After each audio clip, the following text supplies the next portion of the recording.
بسم الله الرحمن الرحيم.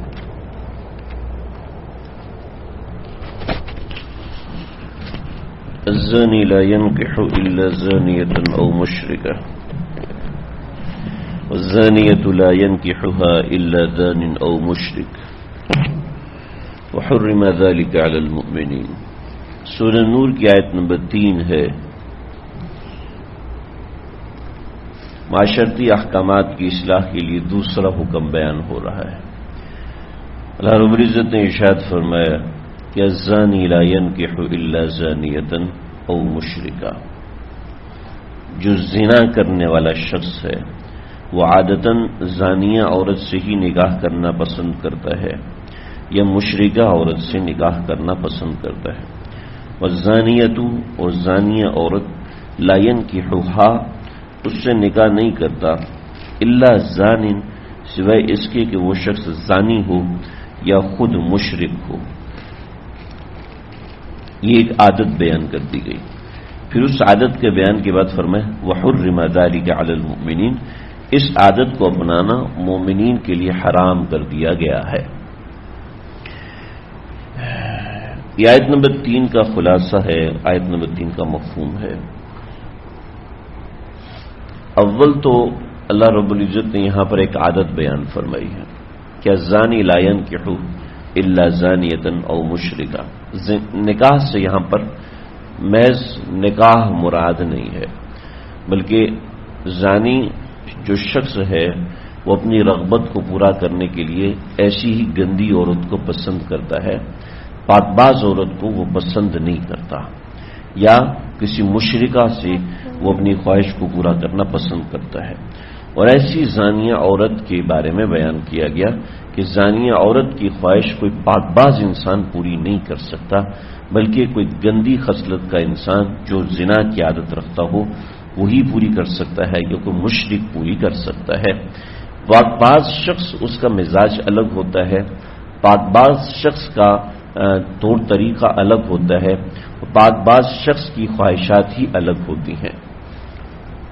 بظاہر یہ ایک ظاہری الفاظ ہیں، لیکن اس کے اندر ایک انسان کے اندر کی بہت بڑی عکاسی ہو رہی ہے کہ بہت سے ایسے لوگ ہوتے ہیں کہ جن کی خواہشات ایسی گری اور گھنونی قسم کی ہوتی ہے جو کہ پاک باز عورت اس کو پورا نہیں کر سکتی، ایک پاک باز خاتون اس کو پورا نہیں کر سکتی. ان کی حرکتیں اور ان کی سوچ اور ان کی غیرت وہ انتہائی گھٹیا حد تک گری ہوئی ہوتی ہے. چنانچہ اس کی اپنی الگ سے اصلاح کی کوشش ہو، ورنہ مزاجن یہ جو بات ہے وہ ایک صاف لفظوں میں ذکر کی گئی ہے. اس کی مزید وضاحت اور مزید تفصیل نہیں کی جا سکتی، بس بنیادی طور پہ نقطہ بتا دیا ہے اور سمجھدار انسان اس کو سمجھ سکتے ہیں. اس میں کسی حدیث اور تفصیل کی ضرورت نہیں ہے. مزید اس آیت کے حوالے سے بنیادی باتیں سمجھ لیں. انسان کا جو نکاح ہے، جو نکاح کے معاملات ہیں، بھائی آپ لوگ جائیں. جو نکاح ہے، نکاح کے جو معاملات ہیں اس کے اندر کفو ہونا شرط ہے. کفو کسے کہتے ہیں؟ کفو کہتے ہیں جو آپ کے ہر لحاظ سے ایکول ہو، اس کو کفو کہتے ہیں. چنانچہ آج کل کی جو محبت کی شادیاں اور اس طرح کی پسندیدگیاں ہیں، مرد عورت کا اکٹھا پڑھنا ہے، اس کی وجہ سے اس کفو کا لحاظ ختم ہوتا جا رہا ہے. جب کفو کا لحاظ ختم ہوتا ہے تو اس کے بعد پھر نکاح چلتے بھی خراب ہیں. اگر کوئی چلتا ہے تو وہ زنا اور شراب کی طرف جاتے ہیں، اور جو نہیں چلتے تو پھر طلاق کی طرف معاملات بڑھتے ہیں. نکاح کے اندر کفو ہونا ضروری ہے. کفو کے لیے اس کو ذرا سمجھ لیں، اس میں ہر طبقے کو یہ بات سمجھ میں آنی چاہیے. ہماری بچیوں کو، ہمارے بچوں کو، ہمارے خاص طور پہ والدین کو یہ بات بہت اچھے سے سمجھ میں آنی چاہیے کہ نکاح ہمیشہ کفو میں ہوتا ہے. اور کفو کے لیے بنیادی طور پر 7 چیزیں ایسی ہیں جس میں مرد اور عورت کی میچنگ ہونا ضروری ہے. اگر مرد عورت کی ان 7 چیزوں میں میچنگ نہیں ہے تو سمجھ لیں کہ شادی جو ہے وہ چلنے والی نہیں ہے. بہت سے ایسے معاملات کھڑے ہو جاتے ہیں جس کی وجہ سے شادی ناکام ہو جاتی ہے. اس میں کوئی دخل نہیں ہے کہ بندہ دیندار ہی ہونا چاہیے تو شادی ان کی چلے گی، اگر دنیا دار ہوگا تو اس کی شادی نہیں چلے گی، یہ بات بالکل غلط ہے۔ چنانچہ بنیادی طور پر 7 چیزیں یہ سمجھنا ضروری ہے، ہر والدین کے لیے سمجھنا بھی ضروری ہے، لڑکوں لڑکیوں کے لیے بھی سمجھنا ضروری ہے۔ سب سے پہلی چیز، عام طور پہ بہت سے لوگ رشتہ کر رہے ہوتے ہیں اور کہتے ہیں جی ہمارا رشتہ چلتا ہی نہیں ہے، رشتے آتے ہیں واپس چلے جاتے ہیں، پتہ نہیں لگتا ہے ہمارے اوپر کوئی جادو ہے یا کسی نے تعویذ کر دیا ہے جس کی وجہ سے ہمارے رشتے نہیں آ رہے۔ تو اصل بات یہ نہیں ہوتی، اصل بات یہ ہوتی ہے کہ آپس میں کفو نہیں ہو رہا ہوتا، کفو نہ ہونے کی وجہ سے معاملات اور مسائل کھڑے ہو رہے ہوتے ہیں۔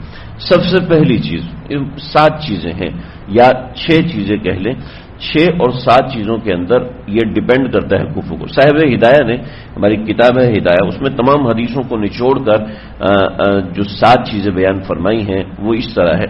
سب سے پہلے نمبر 1 عقیدہ۔ اگر 2 لڑکا اور لڑکی ان دونوں کا عقیدہ ایک ہے اور ایک ہونا چاہیے، اگر عقیدہ ایک نہیں ہوگا تو نکاح جو ہے وہ کفو میں نہیں جائے گا۔ بعض جگہ پر تو عقیدہ ایک نہ ہونے کی وجہ سے نکاح بھی جائز نہیں، جیسے شیعہ کے ساتھ نکاح کرنا جائز، لڑکی سنی ہے اور لڑکا شیعہ ہے تو نکاح کرنا جائز نہیں ہے۔ ایسے ہی لڑکا سنی ہے، لڑکی قادیانی ہے تو نکاح کرنا جائز ہی نہیں ہے۔ لیکن دوسری صورتوں میں جب عقیدے میں ڈسٹربنس ہے، دونوں کا عقیدہ ایک نہیں ہے، بطور مثال لڑکی اہل حدیث ہے اور لڑکا اہل حدیث نہیں ہے تو مسائل ہیں۔ اگر لڑکا اہل حدیث ہے تو اس کی لڑکی بھی اہل حدیث ہونی چاہیے، اس لیے کہ وہ کہے گا میں جتنی مرضی طلاق دے دوں، طلاق کو ہوئی نہیں۔ ہم تو ساری اگر 1 کروڑ طلاق دے دیں تو وہ ایک ہی ہوتی ہے، لہذا 3 گولیاں مارو یا 10 گولیاں مارو ایک ہی گولی سمجھی جاتی ہے، ایسا نہیں ہے۔ وہ یعنی اس نوعیت کے مسائل، لڑکا بریلوی ہے، لڑکی سنی ہے، لڑکی دیوبندی ہے، اس نوعیت کے بہت سے مسائل کو جی ہم تو میلاد کرنے والے ہیں، ہم نے تو میلاد کرنا ہے، آپ نہیں کرتے، آپ تو گستاخ رسول ہیں۔ یعنی سب ایسے نہیں ہوتے، لیکن میں بتا رہا ہوں کہ آپس میں اس نوعیت کے جی مجھے تو فلاں جمعرات کو اتنا زیادہ دودھ چاہیے، میں نے تو تقسیم لڑکے کہتے میرے پاس اتنے پیسے نہیں، میں نہیں کر سکتا، چلو جی وہ کہتی جی مجھے فلاں مرض ہو گیا، جب مرض ہو گیا تو مجھے آپ دربار میں لے کے جائیں تاکہ میں وہاں جا کے ایک دھاگا باندھ کے آؤں گی، یہ لڑکے کے لیے مصیبت پڑ جائے گی۔ تو نکاح تو یہاں جائز ہے، لیکن عقیدہ ایک نہ ہونے کے بعد پھر بڑی گڑبڑیں شروع ہو جاتی ہیں۔ کہتے جی میرے تو ایمان کا حصہ ہے، میں ان علماء کو فاسق کہتا ہوں، میں تو ان کو سمجھتا ہی نہیں ہوں، اور دوسرے کو کے سامنے اگر آپ اس کے دینی مقتدا کو فاسق کہیں گے تو دوسرا تو بالکل اپنے ہتھے سے اکھڑ جائے گا۔ یعنی عقیدہ ایک رہنا، عقیدہ ایک ہونا یہ بہت زیادہ ضروری ہے، سب سے پہلی اور بنیادی بات۔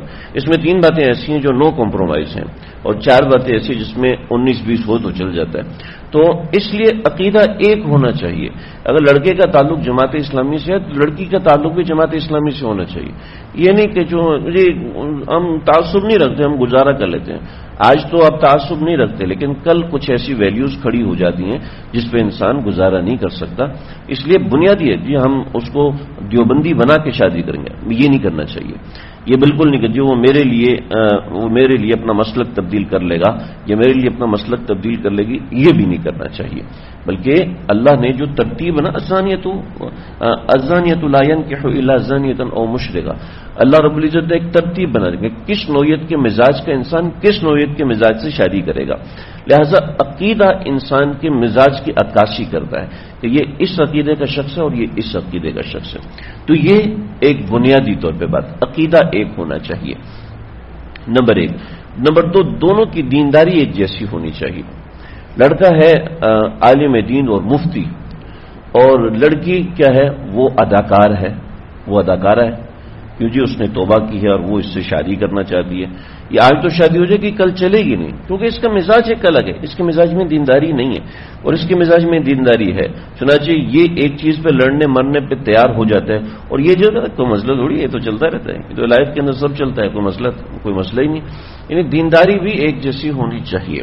اگر جیسے لڑکی ہے بہت نیک ہے اور پردہ کرنے والی ہو، لڑکے کو پردہ ہی پسند نہیں ہے لڑکا کہتا ہے جی میری عورت میری بیوی چہرہ چھپا کے نکلے گی تو مجھے شرم آئے گی، میری دوست کو میری فرینڈس کے سامنے بیٹھنا ہوگا، بات کرنی ہوگی، کیونکہ میرے جو فرینڈس ہیں اس کی بھی بیویاں آتی ہیں بیٹھتی ہیں، تو وہ کہیں گے ہماری دفعہ تو تم ہاتھ بھی ملاتے ہو اور اس کو بھابھی بھابھی بھی کہتے ہو، اور اپنی دفعہ بیوی کو چھپا کے رکھا ہوا. یعنی اس نوعیت کا مزاج، یہ ایک حقیقت کی بنیاد پہ میں بات کر رہا ہوں. لڑکی آئے گی ہمارے بیٹے کو دیندار بنا دے گی، بالکل بھی نہیں، ایسا بالکل نہیں کرنا چاہیے، گھر برباد ہو جاتے ہیں. لڑکی آتی ہے اور لڑکے کا پہلے سے جو دین تھا وہ بھی بیڑا غرق ہو جاتا ہے. تو دونوں کی دینداری ایک ہونی چاہیے. لڑکا جو ہے اس نے ماشاءاللہ شریعت کو پڑھنے کا کورس کیا اور حرام کام کو چھوڑا ہوا ہے، اور لڑکی جو ہے وہ کہتی ہے نہیں میں نے تو اپنے کزن سے ملنا ہے، میں تو اپنے کزن سے ملے، وہ میرا کزن میرا فرینڈ ہے، میرا بچپن سے اس کی ساتھ دوستی ہے، ہم ڈسکشن کرتے ہیں. لڑکے کو پتہ چلے گا یہ کزن سے باتیں کرتی ہے، اس کو غصہ چڑھے گا جی مجھے پسند نہیں ہے، یہ بڑے سے پردہ نہیں کرتی لیکن کزنوں سے بات کرنا مجھے بالکل پسند نہیں ہے. تو آپس میں اس نوعیت کے جھگڑے ہمارے معاشرے میں روزمرہ کی بنیاد پر ہوتے ہیں، روزمرہ کی بنیاد پر یہ چیزیں آتی ہیں. لہذا میں یہ تو شریعت کی بات بتاؤں، ورنہ تجرباتی طور پر یہ چیز جو ہمارے لوگ پڑھے لکھے ہیں، سمجھدار بڑی عمر کے لوگ ہیں، ان کے سامنے بھی یہ چیزیں آتی ہیں.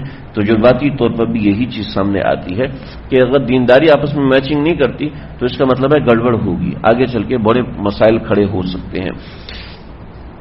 یہ ہو سکنے کی بات ہو رہی ہے، اگر کوئی ایسا کیس ایسا ہے جس میں ایسا نہیں ہوتا تو وہ ایک الگ بات ہے، لیکن عام طور پر یہ ہوتا ہے. نمبر 2 دینداری.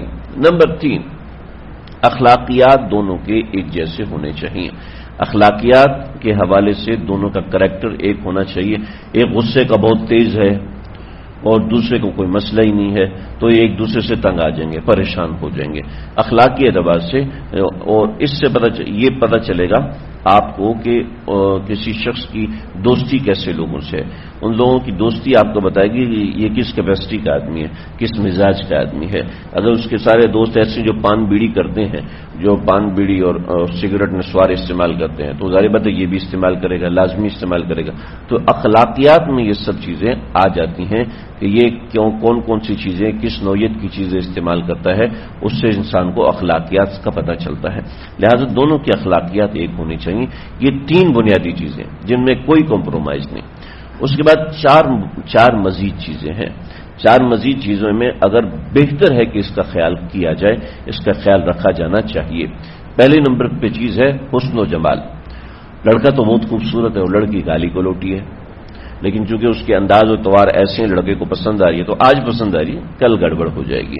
حسن و جمال بھی دونوں کا مناسب ہے کہ برابر ہونا چاہیے. دونوں کا حسن و جمال ایک سا ہونا چاہیے. ایک بہت خوبصورت اور دوسرا لک کا ڈرم ہو، ایسا نہیں ہونا چاہیے.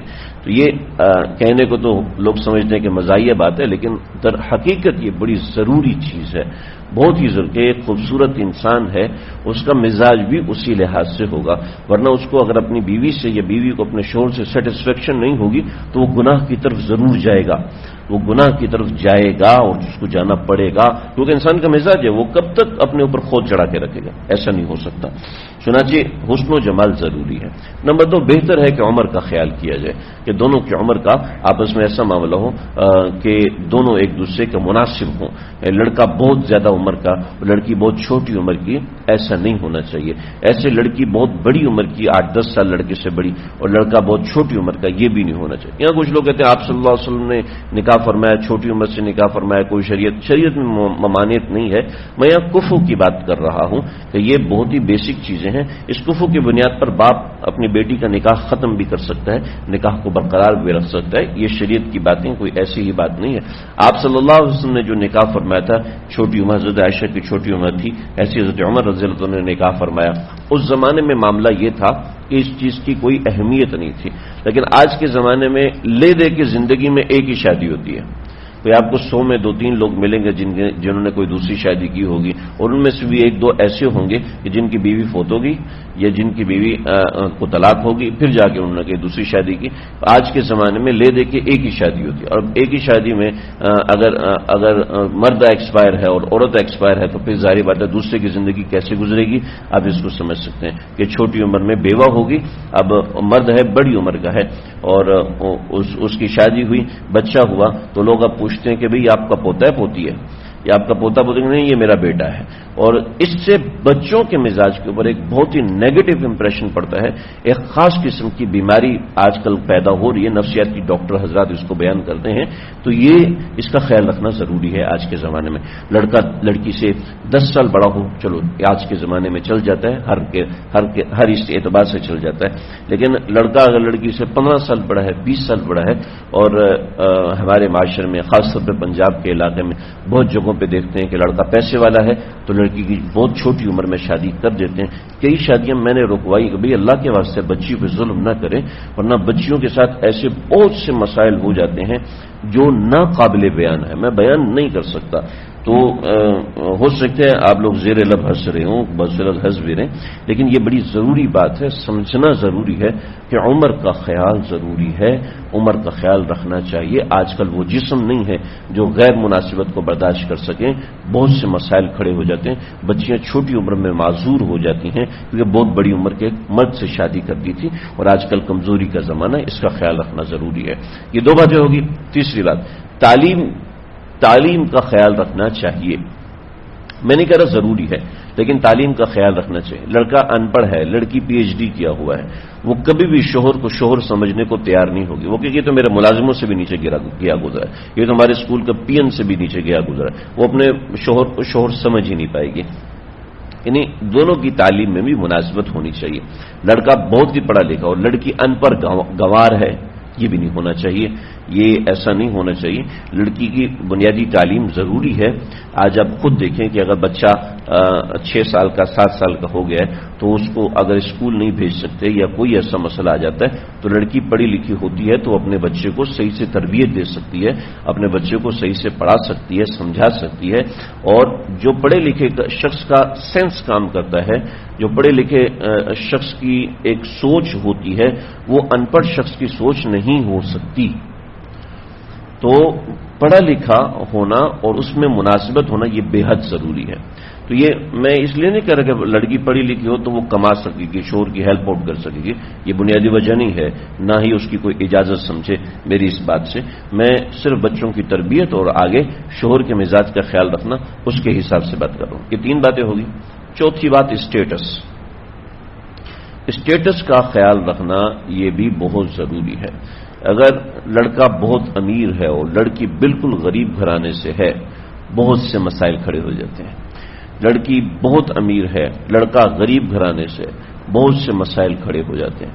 یہ میں اس گاڑی پہ نہیں بیٹھ سکتی، نو نو نو نو نو، ہم نے تو کبھی اس سے چھوٹی گاڑی میں بیٹھے نہیں، لوگ مجھے باہر دیکھیں گے کیا کہیں گے، وہی لوگوں کو کیا کرنا ہے، میرے ساتھ تم بیٹھ رہی ہو. نہیں بھئی، میں تو موٹر سائیکل پہ کبھی جا ہی نہیں سکتی، سوال ہی پیدا نہیں ہوتا. اور ہمارے سامنے ایک کیس ہے کہ لڑکی نے موٹر سائیکل سے چھلانگ لگا دی، اس کی ٹانگ وانگ ٹوٹ گئی. جی میری توہین ہو رہی ہے، میں موٹر سائیکل پہ، مجھے برا لگتا ہے، سائڈ مجھے غیر محفوظ محسوس ہوتا ہے کہ لوگ مجھے ایسے دیکھ رہے ہیں، کیونکہ اس کا اسٹیٹس ہے کہ وہ پہلے سے گاڑیوں میں بیٹھنے والی، اور یہ بیچارہ وہ موٹر سائیکل افورڈ نہیں کر سکتا، لیکن اس نے بیوی کے لیے موٹر سائیکل لایا. تو اب کیا ہے، اب آپس میں نباہ نہیں ہو رہا، شادی تو ہو جائے گی، نکاح ہو جائے گا، لیکن آگے نباہ کرنا بہت زیادہ مسائل کا شکار ہو جاتا ہے. تو یہ چیزیں بڑی اہم ہیں، یہ چیزیں بڑی ضروری ہیں، معاشرے میں اس کا خیال رکھنا چاہیے. یہ چونکہ اس کے ضمن میں بات آئی تو میں نے اس لیے یہاں پر ذکر کر دی. اور ایک بات یہاں پر جو اللہ رب العزت نے یہاں ذکر فرمائی، تو اصل میں جو قصہ ہوا تھا وہ قصہ یہ ہوا تھا کہ حضرت مرثد رضی اللہ عنہ ایک صحابی ہیں. تو یہ 7 باتیں بنیادی طور پہ سمجھ لیجئے، ان کا خیال کرنا نکاح کے لیے، حالات کے لیے بہت ضروری ہے.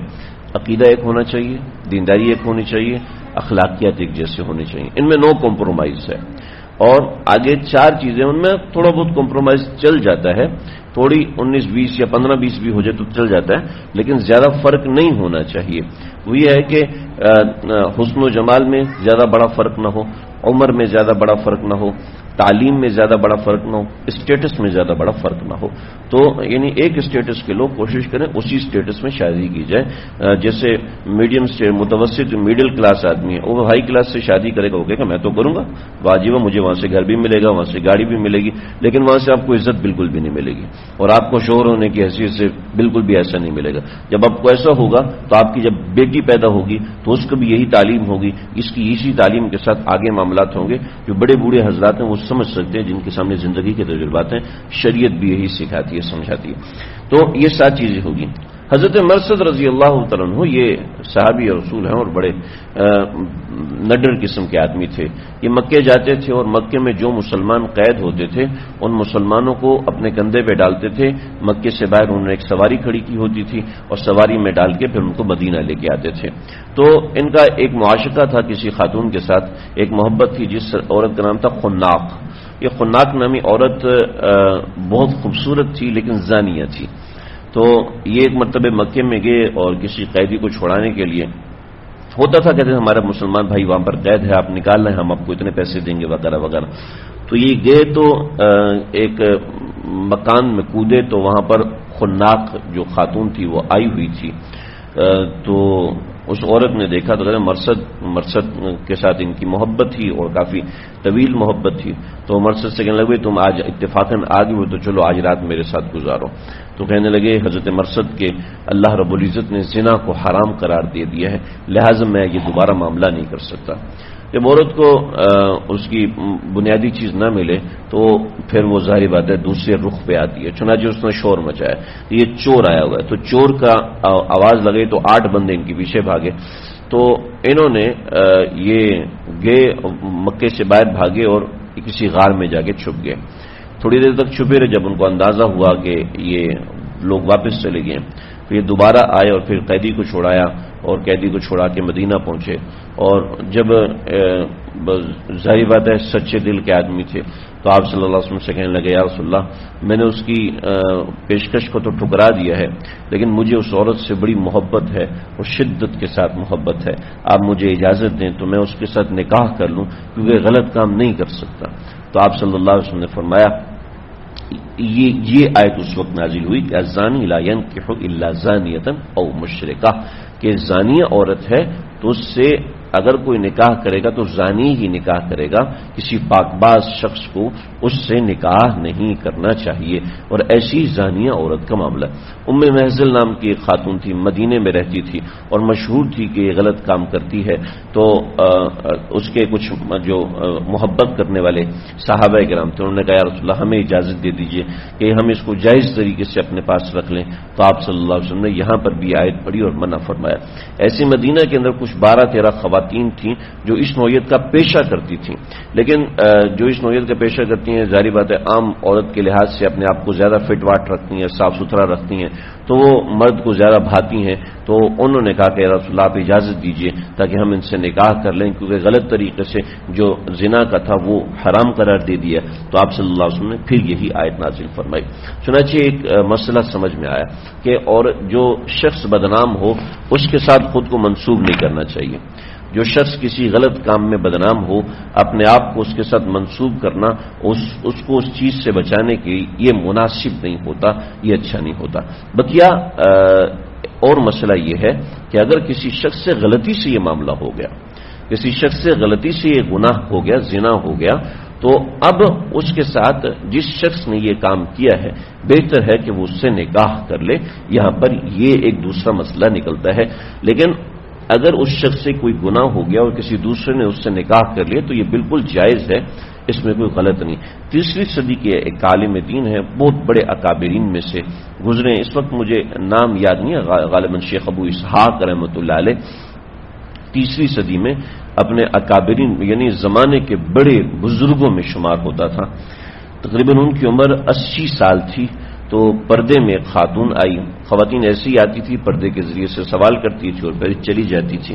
تو ان سے سوال کرنے آئی اور کہنے لگی کہ حضرت پردے میں صرف میں ہوں، میری عمر 16-17 برس ہے، مجھ سے زنا ہو گیا ہے اور میں حمل سے ہوں، میں کیا کروں، کس طریقے سے میری بچت ہو سکتی ہے؟ تو حضرت نے کہا بیٹی گھر واپس چلی جاؤ، تمہارا جو ہے کہیں بھی کسی بھی طریقے سے بدنامی نہیں ہوگی، تم فکر نہیں کرو۔ چنانچہ وہ گھر گئی تو اپنے مریدین متعلقین کو بتایا کہ فلاں بچی ہے، فلاں گھر کی رہنے والی ہے، ہم نے اس سے نکاح کر لیا ہے۔ پورے بغداد اور بصرہ میں جہاں ان کا ڈنکا پیٹا ہوا تھا، پورے بغداد کہ آپ کی بیٹی سے بھی چھوٹی ہے، یعنی آپ کی پوتیوں جتنی بچی ہے، آپ نے اس سے نکاح کیا، کتنے مریدین چھوڑ کے چلے گئے، کتنے متعلقین نے وظیفہ دینا بند کر دیا، کتنے خدام نے خدمت کرنا چھوڑ دی کہ ہمارا شیخ تو کس طریقے کا آدمی کہ ایک بچی سے جو اس کی پوتی جتنی تھی اس سے نکاح کر لے، اگرچہ جائز ہے لیکن یہ کیا کر دیا وغیرہ وغیرہ۔ بہت جب بچہ پیدا ہوا تو باقاعدہ اس بچے کو دیکھنے کے لیے گئے، ورنہ کیا ہے ایک حرامی بچہ ہے، میں کیوں اس کو دیکھنے جاؤں، سوال ہی پیدا نہیں ہوتا۔ لیکن میں نے اس کو بچانے کے لیے رشتہ تو کر دیا، لیکن بہرحال آگے بڑھے، اس بچے کو اپنے گھر لے کر آئے اور بچے کو جیسے اپنے بچے کو کھلایا جاتا ہے ویسے کھلایا، اس سے مزید لوگوں نے بدنام کیا، اور پھر کچھ عرصے کے بعد فرمایا کہ ہم نے طلاق دے دی ہے۔ چنانچہ نہ اس پورے عرصے میں اس بچی سے ملے، نہ اس پورے عرصے میں بچی کے پاس گئے، نہ کچھ اس طرح کی بات فرمائی، ہم نے طلاق دے دی ہے۔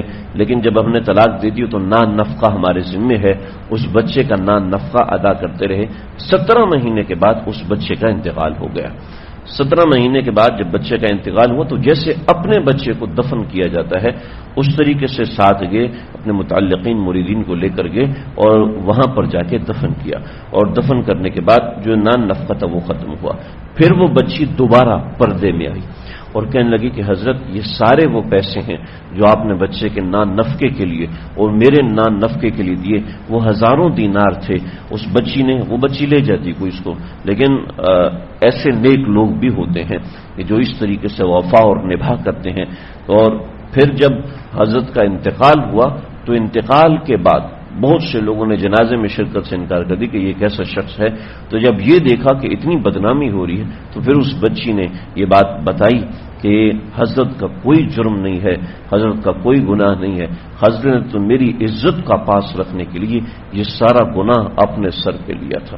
تو لیکن یہ قصہ تو میں نے ایسے ہی ذکر کر دیا کہ اپنی نسبت کسی گناہ گار کی طرف کر دی، لیکن ایسا گناہ جو کہ چھپا ہوا ہے، کسی نے اگر کوئی گناہ کر لیا ہے، اب رشتہ آیا اور لیکن پتہ چلا کہ یہ بچی کے ساتھ ایسا معاملہ 1-2 دفعہ ہو چکا ہے، تو اس وجہ سے رشتے کو انکار نہیں کرنا چاہیے کہ 1 مرتبہ 2 مرتبہ 10 مرتبہ اگر کسی سے گناہ ہو گیا تو اس کی شریعت میں ممانعت نہیں ہے کہ حرم ذلک علی المؤمنین، اس چیز کی شریعت میں ممانعت نہیں ہے، یہ ان لوگوں کی ہے جو اس چیز کو پیشہ ور کرتے ہیں، یہ اس کام کو شوقیہ تن کرتے ہیں، تو یہ ان لوگوں کے لیے ذکر ہے، عام کسی دوسرے انسان کے لیے نہیں ہے۔